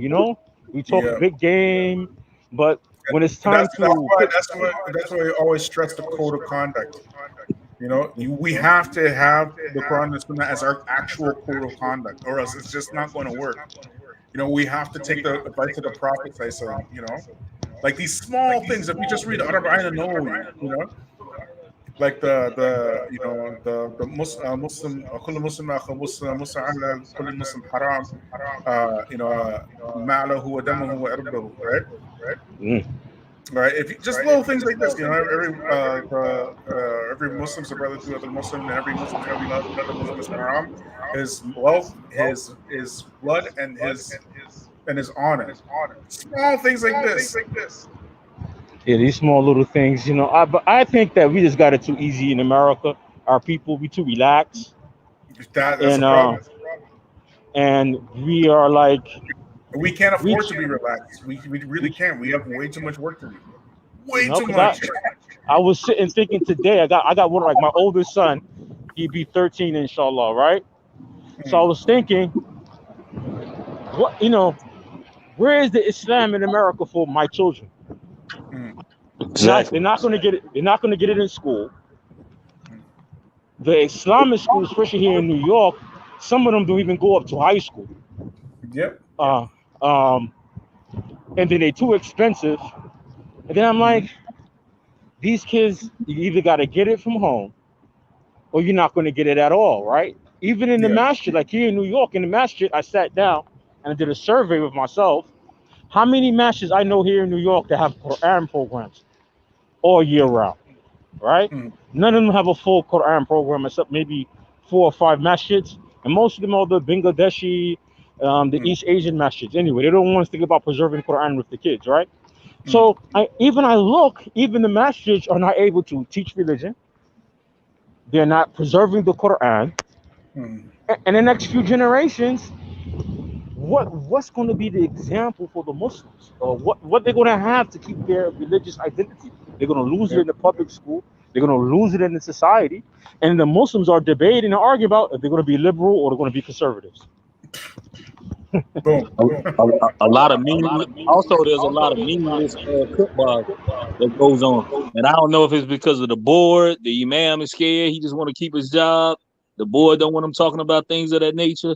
But a lot of the footballs that they give is not even like pertaining to a lot of the things that the Muslims face, here in the West, and in particular the youth and what they're going through. Yeah, those politicians they invite give bitter khutbahs than the imams hopping on that on the evening. But that right there, it's all manufactured, to be honest, because the imams are hired, employees, and all these masajid that are nonprofits, they make stipulations with these imams. They cannot talk about the controversial topics. What are the controversial topics? You can't talk about no LGBTs. You can't talk about politics. You can't talk about, the things going on in schools or anything like that. You can talk about wudu, though. You can talk about salat, though. You can talk about that stuff, right? But the things that the people are going through, don't talk about that, please. Another good point that y'all brought up, the brother was talking about like the immigrants coming over here, and they shouldn't even be, coming over here. That goes against the Sunnah. I've been saying that for years. So, me and the brother Abu Barah, we're definitely on the same page, with that. If you look at on top of that, brother Bilal, the way I figured, they only gonna let the coons come over here anyway. Well, Like that's the whole point. you seen them coons jumping on the plane when America was leaving Afghanistan, people that betrayed their own people. These are the type of coons they letting over here. Yeah, of course. Like even if you look at the Afghanis, right, when the Taliban took over the country, right? Who were the people that they brought over? They brought over the people who were, the infiltrators, the translators, the The sellouts. traitors. Yeah, these are the people they brought over, and they campaigned to bring them over. You get it? That's what it is, man. Same thing with when they're bringing over the Syrians and whatnot. They're bringing like the Christians and the Alawis and and the Sufis and these type of things, right? So they know what they're doing. They've been doing this for the better part of 500 years, man. They know exactly what they're doing, right? So and besides, like, now that Black people are getting this isolated, and we're seeing now that we really can't depend on anybody else except for Allah, then it's for us now to do the things that are in our better interest. Right? We can't be worried about what these other people are doing now, because I said it on one of these other lives before and was talking about this Islam publications, whatever it was, right? And how they talk so bad against Salafi scholars and everything like that, and they don't have any argument. It's just all like these people who are feigning talib al-ilm, but really they're just educated trolls. That's all they are. They talk in like some things I never heard before, right? I debated a lot of Asharis in my life and Maturities. I never heard any of these absolutely retarded arguments. And the reason why they're doing that is because there's a changing of the guard. You're talking about a people who don't make dawah, nor did they come over here to make dawah. But who's making dawah in the West? It's always been the Black folk. And even that they had to destroy. They had to destroy the dawah of Black people, right? They had to kill it, right? So now Black people have by and large, given up dawah. But what we are saying is that we have to get back into it. We have to be like that old each one teach one PRT concept, right? Right? You know what I mean? And we have to get back on it, right? Because this is survival now, right? We can't make hijrah anywhere. There's no hijrah for us. You get it? Ain't no how many Muslims in the West, Black Muslims in the West, ain't no Muslim country gonna take you to begin with. Even if you were to make hijrah, right? Too many of us have too many problems, whether economical or psychological, whatever it is, right? Family, family stability, too many problems. Nobody going to take us. We need to stay here and make dawah to ourselves, dawah to our families, dawah to our people. You know what I mean? That's what we need to be doing.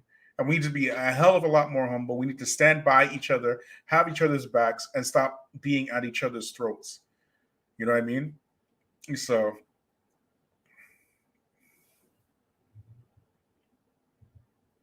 go ahead. One of you can talk. One of you can unmute if you want. One thing we need to do also is really focus on family. I was listening to a sheikh yesterday, and the sheikh was saying about his family in Islam. He said that if you cannot have family structure, you definitely cannot have a Muslim community. And if you can't have a structure with your family, you definitely can't have an Islamic state. He said the same foundations that are needed to make a family are the same foundations you need to have an Islamic country and Islamic community. He said, so if the family structures are not correct, then definitely your community structures are not correct. See, we need to get back to the basics, And I noticed that we have in our community a lot of new shahadas also. A lot of new people who's new to the scene who don't know, who haven't heard these things. And then you have the Muslims who fell off and came back, and you have those in our community who are still lingering from community to community. We need to get back to the basics, because if I sit and I think, for the dawah in America, what I see today, what people consider to be dawah or what they like, it won't be hold to hold the people for the next 5 years. This For sure, for YouTube, sure. it won't be able to. We got mental. It's incredibly superficial, and really, it's very degrading and debasing to Islam, particularly the YouTube style dawah. Man, that stuff it makes Islam look incredibly weak. Like you're having Muslims now just debating a whole bunch of nobodies. Those nobodies are taking clips of all the mistakes that these Muslims are putting forward and making entire channels, right, about the mistakes in Islam To get views. Yeah. To get views. So now you popularize a nobody. Like how many nobodies I never knew until I came to YouTube. What's this guy? You know French Montana? I didn't know who he was until a YouTuber brought him up. Okay, a YouTuber brought him up. I didn't know who he was. I didn't know what's that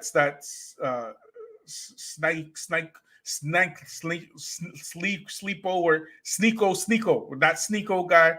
I didn't know what a sneeko was until Muslims brought him up. I didn't know what's the other one. Help me out here. These nobodies.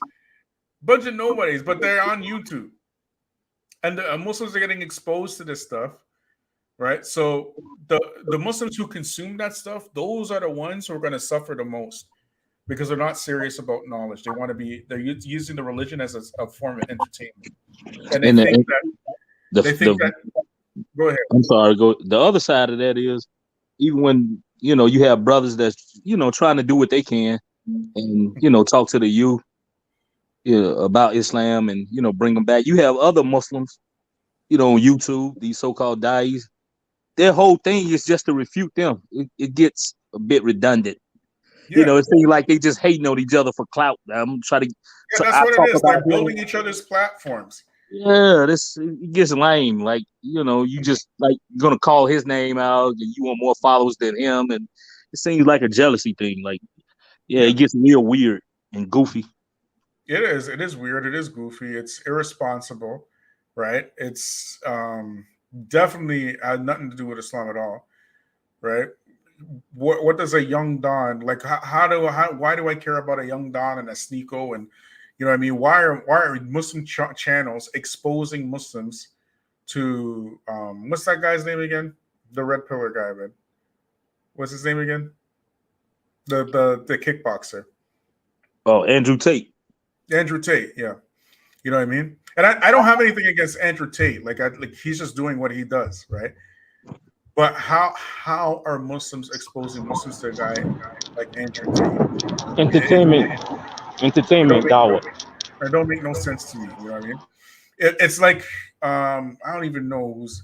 It's like if Nicki Minaj says something good about Islam today, right? That would go viral. And then you would find Muslims exposing the world to Nicki Minaj. Would that be appropriate? Right. It's nothing against Nicki Minaj, but it's just it's not appropriate for Muslims. It don't make no sense. I got another point though, and this point I heard from a sheikh many years ago about the Muslims who migrate to America. I heard a sheikh once said it might be good for them. They migrate here. You know why? One sheikh I heard him say because the ones who migrate here, a lot of them are from Ahlul Hawa. I heard one Salafi sheikh said this. He said a lot of them are from Ahlul Hawa, and he said it's good to get them out to Muslim countries. And he said maybe they actually when they come here, they would give some dawah, and some people will come to Islam or start having some information and knowledge by Islam. I heard a sheikh said this before, a Salafi sheikh. I think he recently passed away. I heard him say this. He said sometimes it's good for the Ahlul Bidah when they be in the Muslim land, they leave and they come to the West. He said maybe some of the non-Muslims start getting some coverage or about Islam and start learning a little bit, even though these peoples are from Ahlul Hawa and things like that. So maybe, man, I don't know, man. All right, Abu You know, Bara, let's get your last word in. definitely like the show. I I definitely like to see. I hope these type of shows will bring us to start organizing a little bit better, get Yeah, together. Because one thing also I forgot to mention is that the lack of leadership also reflects, or following leadership also reflects the lack of accountability. This is what we have in the Black Muslim community. We have no accountability, yeah. right? So I hope this type of show it will push, because I see now a lot of sorry, I see a lot of grassroots Muslims, African American Muslims coming out talking about our issues. So this is good, man. This show was good, you know. Exactly. So may Allah reward you. I mean, you too. I mean, brother I mean, Sima. yeah, I mean, pretty much I echo that, his sentiment. I think that you know, you're kind of like one of the pioneers right now, so you gotta be ready for that blitz sooner or Oh yeah, later. yeah.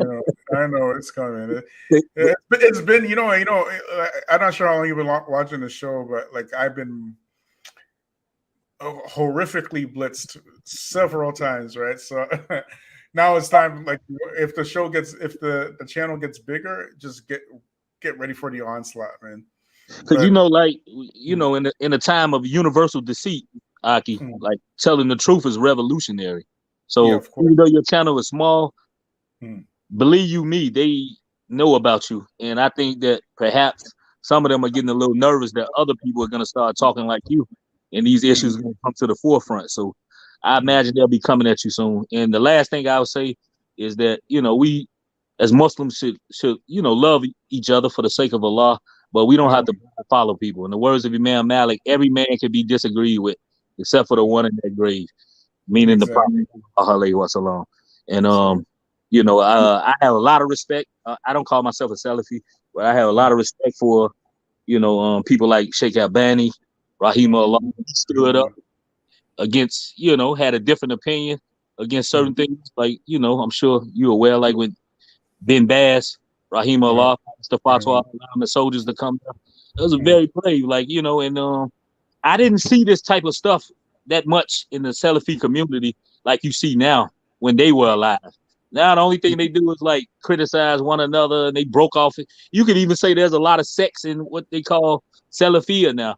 This one's off the Minhaj brother, and oh boy, that got so lame. Like, kind of rubbed me the wrong way with that. But I didn't see a lot of that when you had like Sheikh Albani and Bin Baz, even Uthaymeen, may Allah have mercy on them, when they were alive. And then, soon like they passed, you got a bunch of characters that came and sort of, hijack, what they were doing.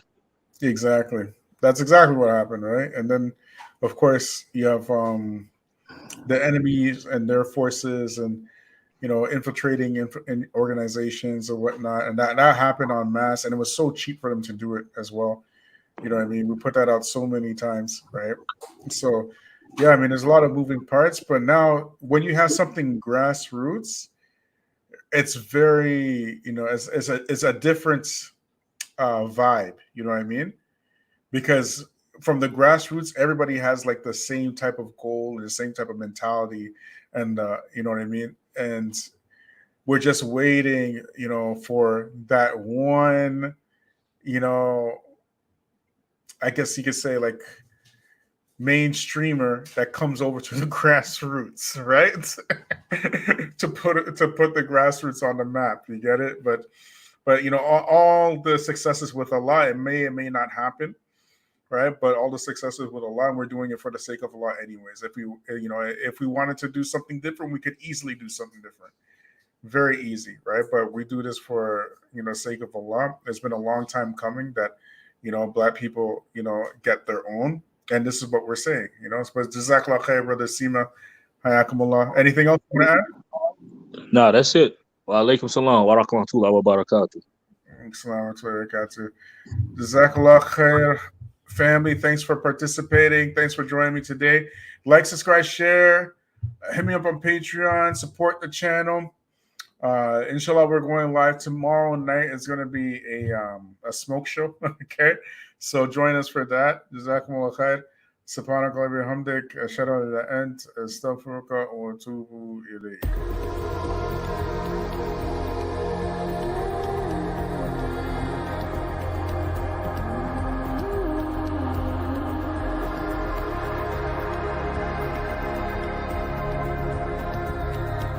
We are the Muslim wing of the Black grassroots. Unapologetic, strong, uncompromising voices that have been in the faces of the enemy and those who tap dance for them. The Feachaz is proud to present the archives exclusively on Patreon.